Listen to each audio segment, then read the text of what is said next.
Welcome back to another video. Today we're actually going to be talking about the road trip that we just took in our new Model Y Juniper. So this first road trip that we took in the Model Y, and it was actually a very good trip. We went to Charleston, South Carolina, and I wanted to talk about a few different things that I noticed about the Model Y as far as how the new car was, as well as how FSD was. So first off, the comfort.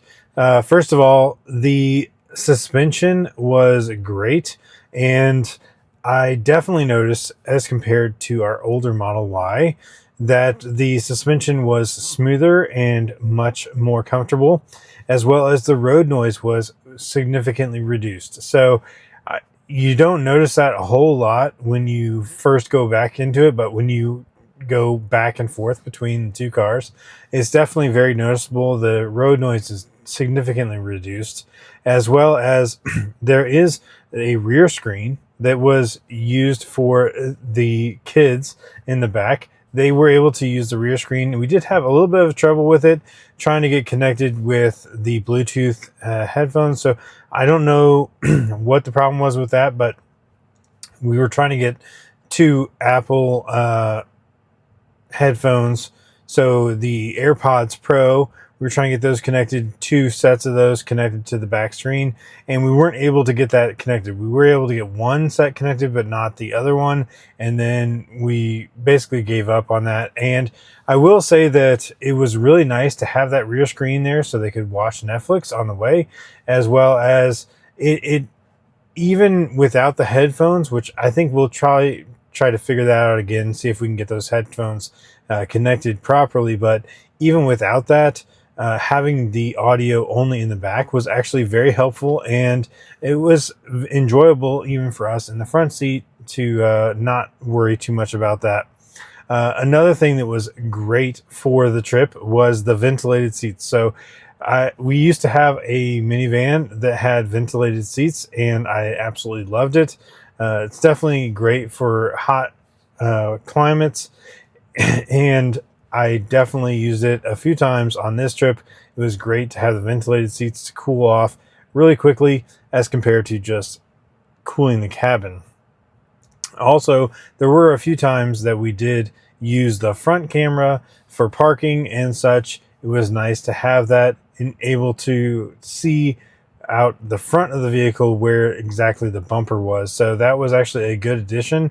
I didn't think that we'd really ever use that or have any concern with using the front bumper cam, but it was really nice to have in a few instances when we were doing tight parking situations. So moving on to the space. The space of the Model Y is actually great for road trips, at least for us. For a family of four, we had plenty of room for four adults and luggage. We didn't even use the front trunk. So the front, we didn't really use that. I mean, I still have some like charge cables and some like cleaning stuff, and in case we need to repair the tire or something like that, I do have some of that stuff in there, but it doesn't even take up the full front trunk area. So plenty of room.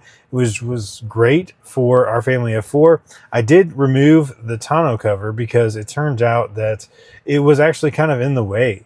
It was in the way because it didn't really it didn't really provide anything. So I guess it's to kind of reduce a little bit of the road noise from the trunk area, as well as it's supposed to cover the area so that passersby can't really look in the back and see what you have in your trunk. But honestly, how often are people doing that? I don't know. I mean, maybe it's different areas that people are doing that, but for me, it's like it's very dark on the rear windshield, so it definitely is not something that I don't think people really look into a lot, as well as not having that cover on allowed us to put some of our roller bags kind of upright, and so that way we could fit more easily in there. And it was, maybe 2 inches above where the tonneau cover would have been, but that's how we've always used our previous Model Ys without the tonneau cover. So I just got used to it, and it works pretty well. So definitely didn't need to have that tonneau cover on there. In my opinion, maybe it would have been a little bit quieter. I don't know, but I definitely didn't really have any concern for the safety of, people being able to see what we had in our trunk, because we just had luggage. We just had a bunch of, clothes and stuff. So, whatever.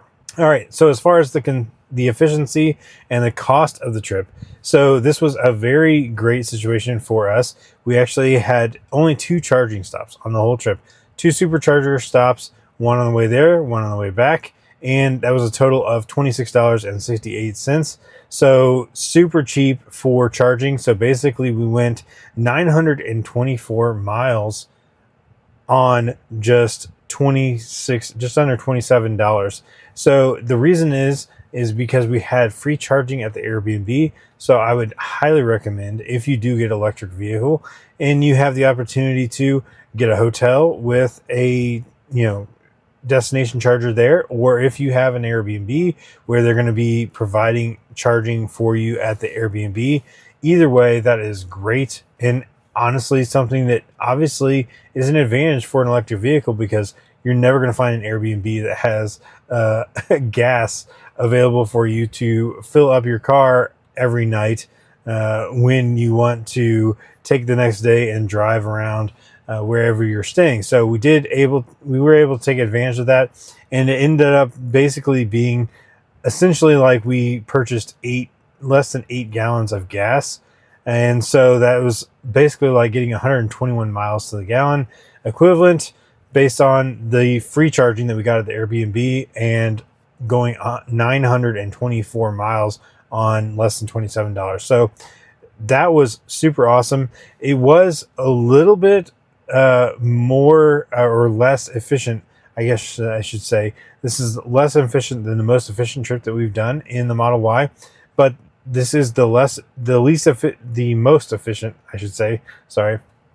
The most efficient that we've actually had in a Model Y with the full family. So all 4 people and all the luggage and everything. So when it was just me and my wife, it was just 2 people, and we were able to get like 244 watt hours per mile. But on this trip, we got 249.6 watt hours per mile. So that's actually very good efficiency for this car. This is a rear wheel drive Model Y. So it definitely was able to be very efficient, even with a full family and all the luggage. So that was very great. And it's 357 miles of range on that Model Y. So that definitely helped with it being easy to just do one charging stop on the way there and one charging stop on the way back. So overall, I'm super happy with the efficiency that we got, and definitely I would recommend, if you're going to go on a road trip with an EV, that you try to find an Airbnb or a hotel that has that free charging available, because that is definitely an advantage to have. So as far as the FSD, so I did use FSD on this trip, and it was FSD 14.2.2.5, and I've been happy overall with FSD 14. Lots of good things about it. There are a few things that I still do not like about FSD 14, and we don't yet have 14.3, so I don't know if that's going to improve some of these things. And as I'm speaking, it seems that 14.3.1 is actually rolling out. Hopefully that's going to be a wide release and we'll get that soon. But for our purposes for this trip, we were on 14.2.2.5.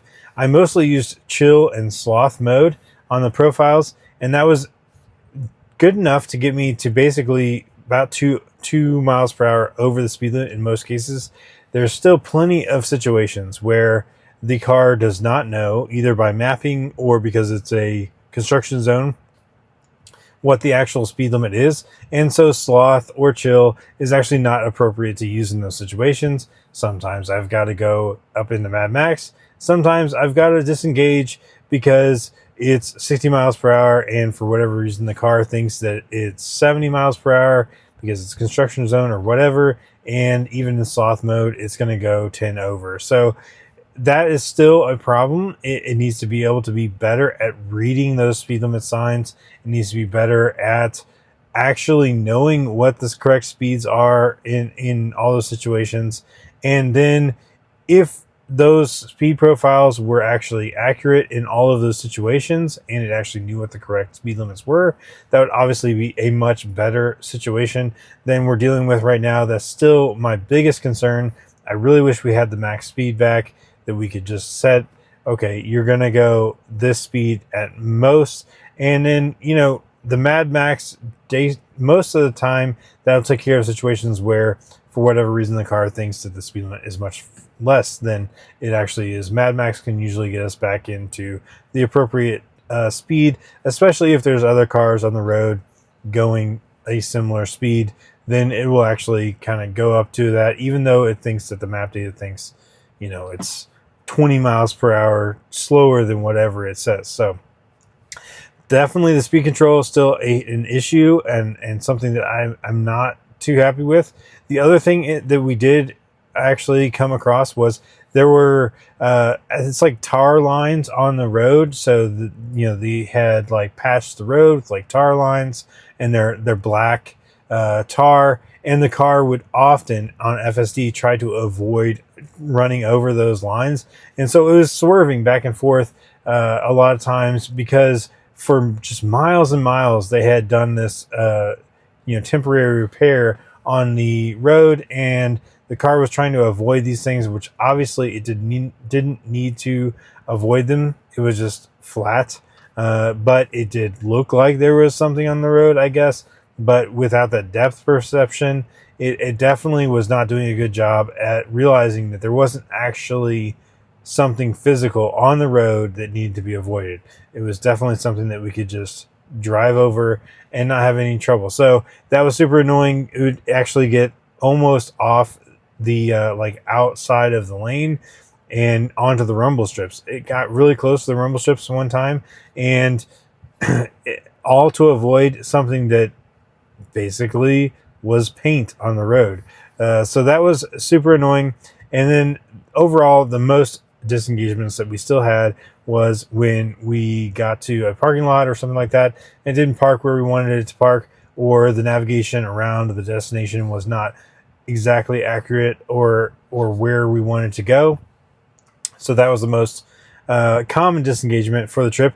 That's the most common disengagement in all of my driving, so it's not really a surprise that that's still a situation on a road trip. So that was all that we had as far as disengagements, was just a little bit, and we remain at 98% FSD. So obviously we're using it 98% of the time, so it's great.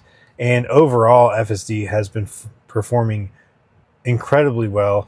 Really, we just need to get that last little bit of the parking and navigation issues, the map issues, as well as a little bit of that avoiding the correct things that it should or should not avoid in the road. So definitely, obviously, paint on the road or skid marks or something, it shouldn't be swerving around those. It should only be swerving around things that are actually an object that needs to be avoided, or a pothole, which supposedly is coming in a future release of version 14, but we will see when that comes, because even in this 14.3 they're saying that's a future release. So we'll see how that goes. But overall, FSD was incredible to use for this road trip, and very nice to have, and especially in an area that I'm less familiar with and don't drive as often. So overall, great road trip. It was great to use the new Model Y Juniper. We